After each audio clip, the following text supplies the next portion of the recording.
The snow had not fallen in days, yet the earth remained locked in its hard silence, the kind that cracked wagon wheels and split leather boots. Gray light washed the land in stillness. It was early morning, but no warmth came with it. The sky hovered low and dull like a closed lid. Ruth Leland stood at the threshold of the barn, her shawl drawn tight against her shoulders, fingers reading raw around the handle of the lantern. Its light did little but remind her how dim the world had grown. Behind her, the house was quiet, too quiet, the kind of quiet that gnaws. Thomas had not spoken in 3 days. Eliza would not rise from bed, only turned her face to the wall, her breathing thin and slow. The baby was quieter still, a weight in her arms, not a life. Ched wrapped him in wool, held him near the fire, whispered prayers with no shape. But there had been no cry, no warmth, only stillness. The barn door creaked open beneath her hand. The meal stirred but did not rise. Ruth moved stiffly toward the feed, her boots scuffing ice minus packed dirt. Her breath ghosted in front of her, but she could not feel it. Grief, that slow minus consuming fog, dulled everything else. They were fading. Her children, one by one, slipping from her, and the world, wide and pitiless, moved on without so much as a glance. Outside, a wind picked up, dry and sharp, lifting the edges of her skirt like fingers tugging at her. The woodpile had shrunk again. There would be no more fuel come next week. She counted it without looking. 14 sticks, maybe 15.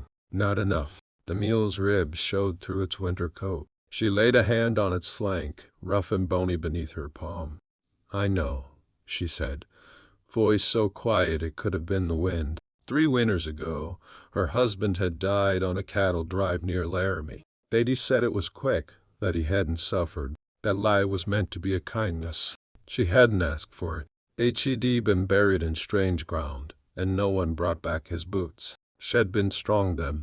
People said so. Managed the land, worked the animals, raised the children through 2 years of drought and sickness. But this winter this one had teeth.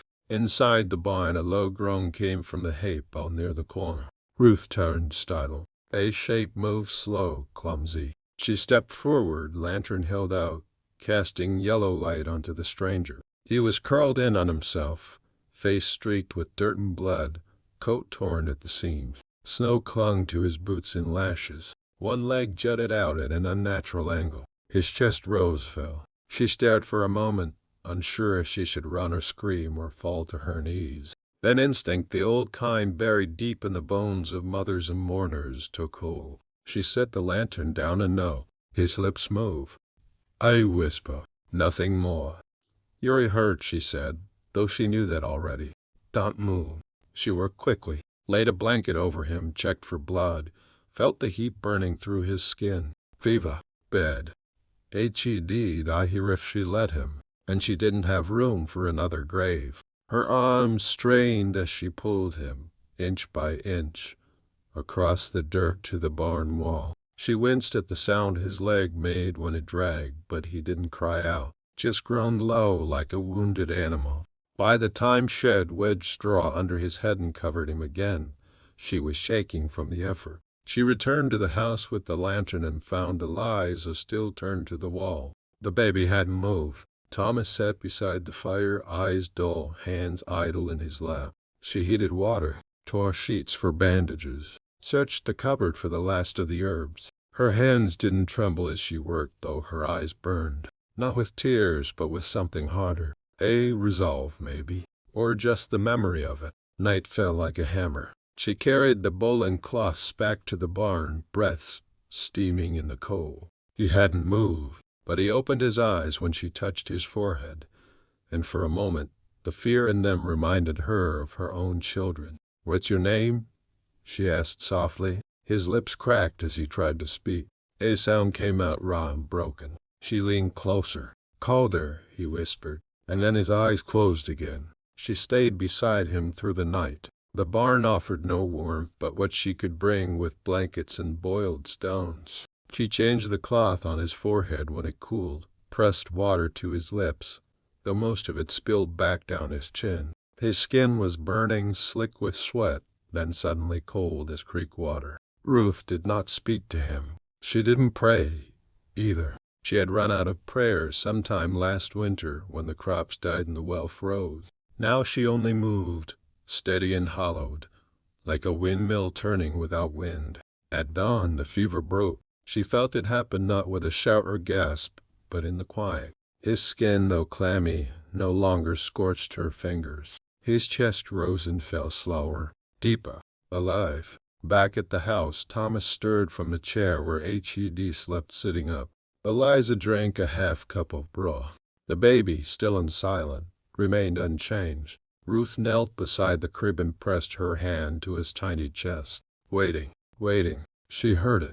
Faint, but there. A thread of breath. She exhaled and stood without a word. By mid-morning she was outside, cracking ice in the trough with an iron rod. She hauled 2 buckets from the well, her back aching from days of half-minded sleep. She did not cry. Not from fatigue, not from hunger. What good would tears do now? In the barn, Calder had turned his head toward the light. His eyes tracked her as she stepped inside, though he said nothing. She knelt to check his leg. The swelling was worse. Black bruising spread down into the boot. "You break this falling off a horse?" she asked. He didn't answer. She looked up, meeting his eyes. "You run from something." His gaze dropped to the straw.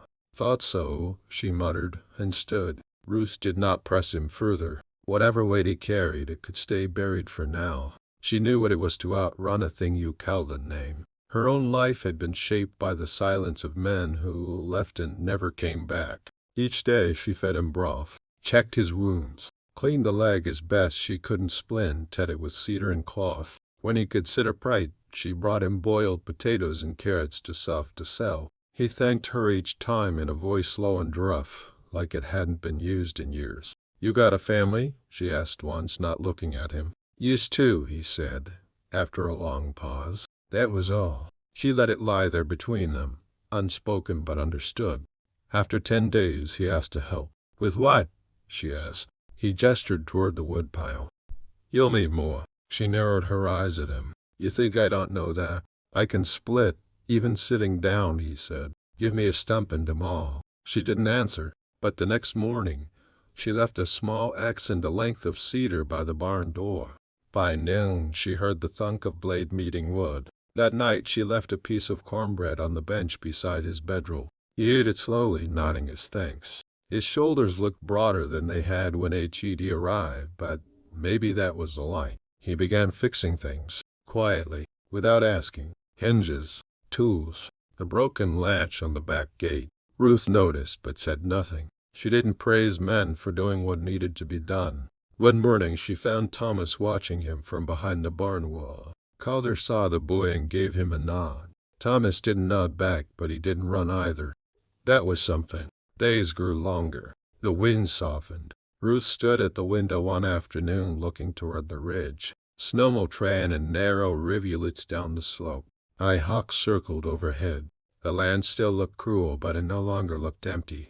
Later, Calder limped across the yard, dragging his leg with effort. He stopped by the fence where she was mending wire. "You ever think of leaving?" he asked. She tied the wire tight and didn't look up. "And go where?" "Somewhere warmer." "Warmth don't change what you carry," she said. He was quiet. Then, "No, I reckon it don't." She stood and met his eyes. For a moment they held each other there, not with longing, not yet, but with something simpler. Mutual recognition. The kind that cerned. "You stay in?" she asked. He blinked. "You want me to?" Ruth wiped her hands on her apron. The wind moved gently through the grass behind them. "I want the wood split," she said. Then she walked back to the house. The dust hasn't settled yet, subscribe. It was in the small things that the quiet trust grew. Calder stayed, and Ruth didn't ask why again. He kept to his chores with a kind of reverence, not because he liked them, but because they filled the space where ghosts might creep in. Each morning she found him already working. He hauled feed with his bad leg dragging, hammered fence posts with both hands clenched like he meant to wrestle the land into submission. And when Thomas followed behind him, mimicking his steps with a boy's quiet pride, Calder never told him to stop. Eliza came out of her silence slower, like a thaw.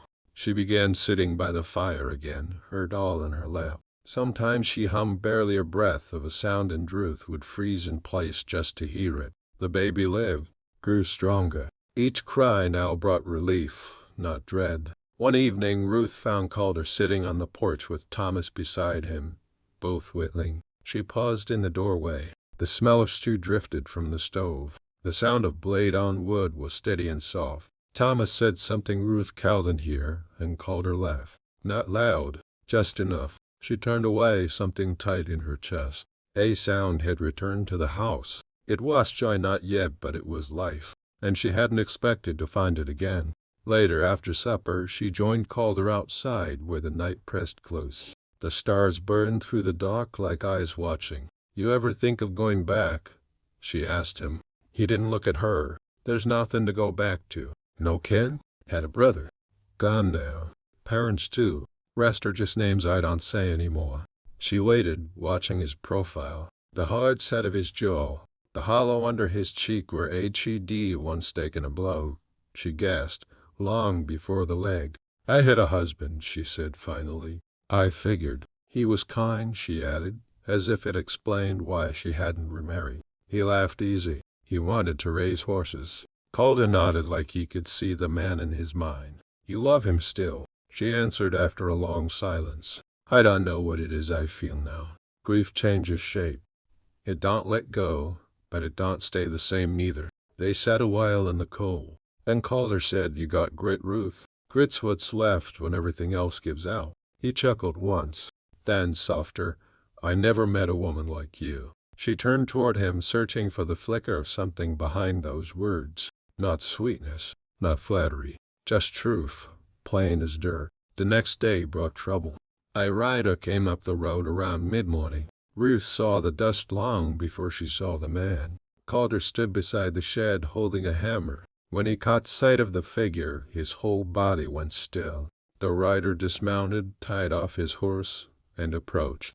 Big man, coat stiff with trail dust, face shadowed by his hat. Calder stepped forward. Don't want trouble, he said. The man ignored him and looked straight at Ruth. You the one harboring a thief. Ruth didn't flinch. Who says him harboring anyone? He pointed at Calder. That man stole money from a trading post in Casper. Left a man near dead. There's a price on him. She looked at Calder. His face was carved from stone. I didn't take no money, he said, voice low. I stopped the man who did. And ran? She asked. He nodded once. The rider pulled a paper from his coat and held it out. The name was right. The sketch was close enough. Dead or alive, the man said. Makes no difference to me. Ruth didn't blink. HES not going anywhere. The man sneered. You got no say. I've got a rifle, she said. And 2 children in that house. You want to see what I'll do for them? Go ahead. Take a step. For a second, the yard held its breath. Then the man spat in the dirt, turned, and mounted his horse. This say I ain't over, he said as he rode off. When the dust settled, Calder turned to her. You believe me? He asked. She stared at him. Do you lie? Not to you. Then I believe you. He looked away, jawed. You'll leave tonight. Won't bring trouble here. You leave, she said. You'll freeze before morning. And you'll still have wood that needs splitting. He laughed once like something broke loose in his chest. Ruth, he said. Like her name was the last piece of land he meant to hold. But she just turned toward the house, her voice steady. Come inside before the stew goes cold. The snow melted fast that year, not in a rush but in slow, steady surrender. It peeled back in strips, revealing the stubborn brown of earth beneath. The stream beside the pasture ran again, its thin music carrying through the trees. Ruth found herself breathing easier, not because things were easy, but because she no longer bore them alone. There was a rhythm now. Calder took to the land like he'd been born into it, though Ruth could tell he hadn't. He listened when she spoke about the way the ground held water, or how the mule favored her left furrow, or when to plant potatoes so the frost wouldn't take them. He didn't interrupt. He didn't act like he knew better. That meant something. Thomas followed Calder like a shadow. Ruth watched the boy's eyes light when Calder praised his work, how he sat straighter at supper, how he no longer startled in the night. He was beginning to look like a boy again, not just a survivor. Eliza brought Calder wildflowers one morning, clutched in her small hand. Ruth watched from the porch as she handed them over without a word. He knelt, took them gently, and tucked one behind her ear. Her giggle was barely a sound, but it was the loudest thing Ruth had heard in months. She turned her face so they wouldn't see her crying. Some nights Calder would tell short pieces of his story, like with shavings falling from the blade. H.E.D. worked cattle in Wyoming. H.E.D. served as a scout once, rode alone for months. Had a woman years ago who left when the winters got bad and never came back. He didn't blame her. "I thought if I kept moving, it wouldn't catch me," he said one night, his voice barely audible over the fire's crackle. "But it always does, don't it? The pest. It finds everybody," Ruth said. "You just get tired of running first." He looked at her, not with sadness but with something gentler. Respect, maybe even gratitude. Spring moved in like an old friend. Ruth planted onions, peas, and cabbage. Calder built a new chicken coop from the old shed boards. They worked side by side in the fields, dirt under their nails, sun on their backs, silence between them that felt comfortable, not cold. But peace doesn't stay long where it's not welcome. The rider returned. This time he brought a second man. Both carried rifles across their saddles and wore expressions like they'd never once been told no. Ruth saw them first and stepped down from the porch. Calder followed behind her, slower, the limp more noticeable when the ground was uneven. He didn't reach for a weapon, just stood, eyes sharp. The rider spat. "Told you I'd be back." Ruth didn't flinch. "And I told you he ain't going anywhere." The second man chuckled. "You aiming to take on both of us now, lady?" Thomas appeared at the edge of the porch, small shoulders squared, clutching a wooden slat like it could protect the world. Calder stepped forward, shielding him. Ruth stared down the riders. "This land's got too many graves already. I don't plan to dig another today. Turn around. Let this end quiet." The lead rider raised his rifle. Calder moved without thinking fast despite the legs stepping in front of Ruth. The rifle cracked. Dust flew near Ruth's boot. Before another shot could ring, a second sound broke through. Close. The echo of a shotgun from behind the barn. Old man Ellis from the north fence line stood there, shouldering his battered weapon, eyes full of fire. "I reckon it's time you boys rode on out of here," he called. Another voice misses. Dre from downriver, then young Jacob with his gangly arms, and then to more neighbors Ruth hadn't seen since fall. They came walking up from the trees, silent and steady, all carrying tools or weapons or just the weight of being fed up with threats. The riders looked around, saw the faces, the numbers, the strength and unity. They didn't speak again, just turned, mounted, and rode off. When the dust settled, Ruth turned to Calder. His eyes were wide, breath shallow, body tense like he couldn't quite believe he was still standing. "You all right?" she asked. He nodded. Then quiet. "You didn't have to." "I know what I had to do," she said. "Same as always. Protect what's mine." The sun crested higher. Light hit the fields like a promise. And Calder, for the first time, didn't look like a man waiting to leave. He looked like a man willing to stay. The next days passed without event, but they held a different weight now, like the world had shifted just slightly in their favor. Neighbors stopped by more often. Someone left a sack of seed potatoes on the porch. Someone else dropped off chicks in a crate with no note. Ruth understood it for what it was, the quiet ways people say, "We saw what you did. You're not alone." She and Calder moved through the days like hands through water. Easy, steady. They worked. They talked. They didn't always need words. At night, after the children were asleep, he sat by the stove while she mended clothes or stirred the fire. Sometimes he read from the old book of Psalms her husband had kept, his voice low and slow. Not for God, Ruth figured, but for the rhythm, the comfort of something older than pain. One evening Ruth stepped outside just as the moon rose over the ridge, casting silver light across the bare field. She felt Calder come up behind her, his presence familiar now, not startling. She didn't turn. "Eliza asked if you were staying forever," she said. "What do you tell her?" "I said I didn't know." Calder didn't speak for a long moment. "I think I do," he said. She looked at him then. His face was different under the moonlight, not softer, but truer somehow.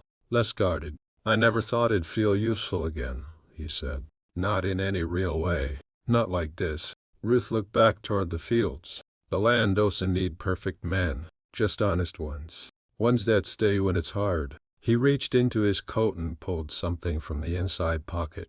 A leather pouch, small, worn. He opened it slowly, like it held something fragile. Inside was a ring. "This was my mother's," he said. "She gave it to my brother, then to me. I kept it through war, through jail, through years I can't remember sober. I kept it, but I never found a hand it belonged on." He held it out to her. "You don't have to wear it. You don't have to say anything. I just want you to know it's here. That I'm here." Ruth stared at the ring. It was pretty plain silver, scratched, no stone, but it was real. Worn by hands that had worked, suffered, carried more than they should. She reached out, took the ring, and closed her hand around it. "You'll think on it," she said. "That's all I ask." Inside, the fire crackled. Eliza murmured in her sleep. Thomas rolled over inside. Ruth turned to Calder, and something in her face broke open, not a smile, but the edge of one. A softening. "You should know," she said. "I'm not easy." He nodded. "Neither am I." That night, she slipped the ring into the drawer beside her bed. She didn't put it on, but she didn't give it back either. Spring gave way to summer. The ground warmed. The garden grew in stubborn rows. The baby began to crawl. Thomas learned to ride bareback. Eliza talked to the chickens like they were her sisters. And Ruth, she found herself looking for Calder at dusk when the light turned golden. She looked forward to the sound of his boots on the porch, to the way he wiped his hands before sitting down, to the way he never asked for more than she was ready to give. One evening, weeks later, she opened the drawer and took out the ring. She held it a long time. Then she walked outside, where Calder was fixing the gate with Thomas. She walked up silent. He looked at her, eyes squinting in the sunlight. She held out her hand. He set down the hammer, wiped his fingers on his shirt, took the ring and slid it onto her finger with care. Neither of them said a word. Later they sat on the porch, side by side, watching the wind move through the grass. The house behind them was full of small, living sounds. Ruth leaned into his shoulder. He didn't move. And for the first time in years, she didn't feel like she was holding the world up alone. Autumn came slow and warm that year, with long days of gold light and soft winds that rustled the dry leaves like whispered promises. The fields gave what they could. The ground, though still stubborn in places, had softened under Ruth's care. And Calder's too. He never said it out loud, but Ruth saw it in the way he looked at the land, as if it had forgiven him something. The children changed too. Eliza sang now, not just to the chickens, but to the baby, who had begun to take his first steps, arms out like wings, trusting the world would catch him. Thomas worked harder than any boy his age should, but he smiled more. He walked beside Calder like a boy who knew he had someone to follow, not just someone to watch lead. One morning, while Ruth was pulling carrots from the dirt, Thomas came running. "There's someone come in," he said. "Up the road." She stood, brushing the soil from her hands. A figure on horseback approached, slow, deliberate. Ruth narrowed her eyes against the sun. The rider dismounted before reaching the yard and walked the rest of the way with a quiet caution. Calder stepped out from the shed, wiping his hands on a rag. He stilled when he saw the man. They knew each other. That much was clear. The man nodded. Calder nodded back. Miles. Ruth glanced between them, reading the years that passed between two men who likely once called each other brother in everything but name. "I heard about what happened in Casper," Miles said. "You were cleared. Witness came forward. Said you tried to stop the real thief. Got her doing it." Calder didn't react. Not right away. Then his jaw shifted. "Bit late for justice." Miles looked down and back up. "I thought you do want to know. Thought you might want to come back. Am where I need to be." The man looked past him to Ruth, to the house, to the children peeking through the window. "I can see that," he said. "You sure?" Calder turned slightly toward Ruth. She didn't move, but her hand was at her side, relaxed, steady. Not open but not closed either. "I'm sure." Miles gave a single nod, then turned without pressing further. When he mounted and rode away, the dust he left behind didn't seem to settle in the same way. It scattered like a door swinging shut on the past. That evening Ruth sat at the table shelling beans, her hands moving with thoughtless rhythm. Calder stood nearby, watching the children chase each other across the yard, their laughter sharp and bright in the cool air. "You gonna tell me what you're thinking?" she asked without looking up. He smiled a little. "Thinking I have had a lot of chances to run, and I don't want you anymore." She nodded once. That was enough. By first frost, the house was sealed tight, the barn roof mended, the pantry stocked. Ruth took pride in how the place looked worn, yes, but lived in, loved. One quiet Sunday she found Calder kneeling in the yard, helping Thomas build a small wooden cross, not for grief but for memory. They planted it at the edge of the field where the first chick Eliza ever raised had been buried. The girl had insisted. Calder had nodded like he understood, and helped her carve the name Millie, good chicken. Ruth stood back, watching the three of them work, Calder with his big, scarred hands guiding smaller ones, Eliza watching close, the boy mimicking each careful motion. And in that moment, something in her chest settled. Not all at once, but enough. Later, Calder found her by the stove where she stood stirring the evening stew. He took her hand, not to pull her, not to kiss it, just to hold it. "I want to build us a porch swing," he said. "When spring comes." She nodded. "And maybe," he added, after a beat, "a cradle." She looked up steady. "You a skin or guessing?" He smiled. "Both." Her eyes softened just a little. "Let's see what winter brings first." They stood that way for a long time, with the scent of stew rising and the wind pressing gently at the window panes. That night, the ring on her finger caught the firelight. Outside, the moon was rising full, and in the stillness of that small house stuck deep in the folds of a land that asked for everything and gave back only to those who endured, there was peace. Not loud, not sudden, but lasting. If this tale rode with you, subscribe and continue.